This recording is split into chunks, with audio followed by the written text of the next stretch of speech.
वंदौ गुरुपद पदुम परागा, सुरुचि सुवास सरिस अनुरागा।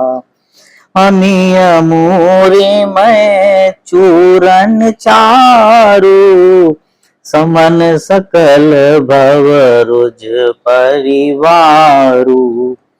वंदौ प्रथम भरत के चरना, जासु नेम व्रत जाई न वरना।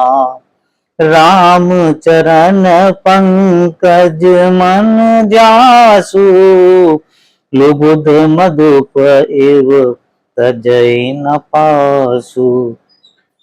पुनि बंदो सारद सुर सरिता, जुगल पुनीत मनोहर चरिता।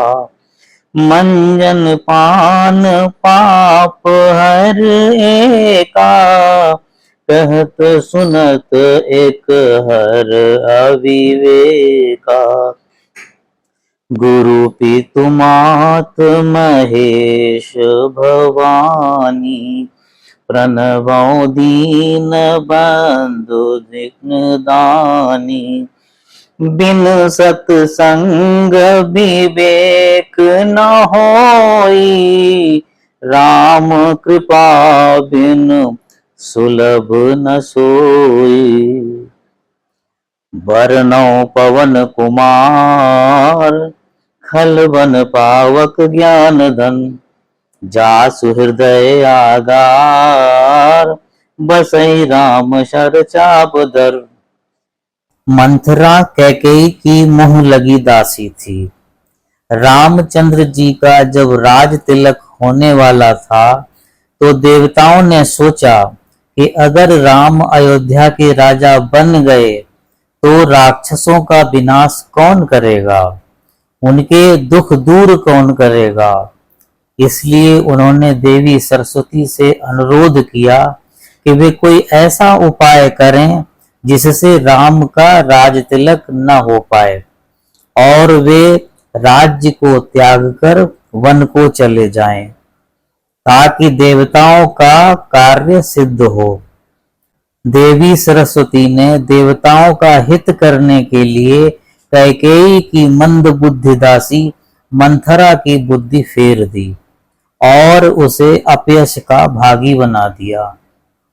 बुद्धि भ्रष्ट होने के बाद मंथरा ने रानी कैकेयी से कहा कि तुम्हारा सगा पुत्र भरत तो ननिहाल में है और राजा ने उसे चालाकी से वहां भेजा है ताकि यहाँ चुपके से राम का राज्याभिषेक करा दिया जाए।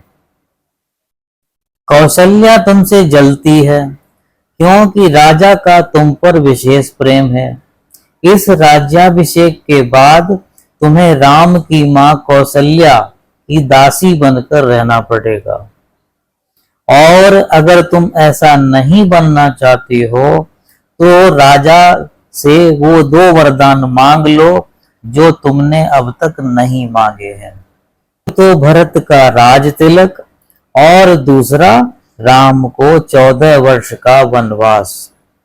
मंथरा की बातों से विचलित होकर कैकेयी ने कहा कि वह जीते जी सौत की चाकरी नहीं करेगी और मंथरा से कहा कि संसार में तेरे समान हितकारी मेरा कोई और नहीं है। यह कहते हुए कैकेयी कोप भवन में चली गई और उसने राजा से ये 2 वरदान मांग लिए कि भरत को राजा बनाओ और राम को वनवास भेजो। राजा वरदान देने के लिए विवश थे क्योंकि रघुकुल रीत सदा चली आई, प्राण जाहु पर वचन न जाई।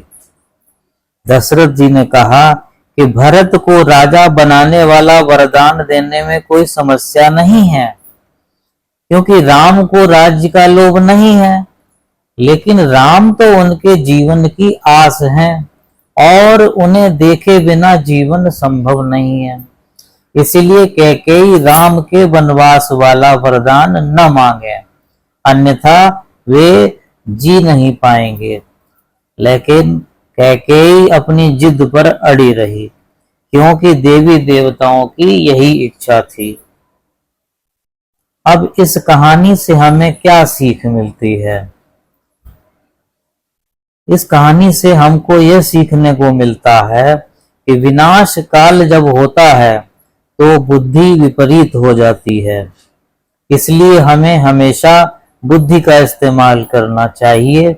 मनुष्य निमित्त मात्र है और ईश्वर को जो करना होता है वह उसके अनुरूप परिस्थितियों को निर्माण करा देता है। इस प्रसंग से हमें यह भी सीख मिलती है कि कुसंग से दूर रहना चाहिए। यदि कैकेयी मंथरा जैसी नकारात्मक दासी को मुंह नहीं लगाती तो राम को वनवास नहीं होता। ध्यान रहे, कैकेयी रामचंद्र जी से अपने पुत्र जितना ही स्नेह करती थी, लेकिन मंथरा की बातों में आकर उसने यह वर मांगे। इसलिए हमें सकारात्मक मानसिकता से ही सोचना चाहिए और मंथरा जैसी नकारात्मक मानसिकता वाले लोगों से दूर रहना चाहिए, क्योंकि कुसंग से हानि ही होती है, जैसा कि इस प्रसंग से स्पष्ट है। साथियों, आज की कथा को यहीं विश्राम देते हैं। बोले राजा रामचंद्र की जय।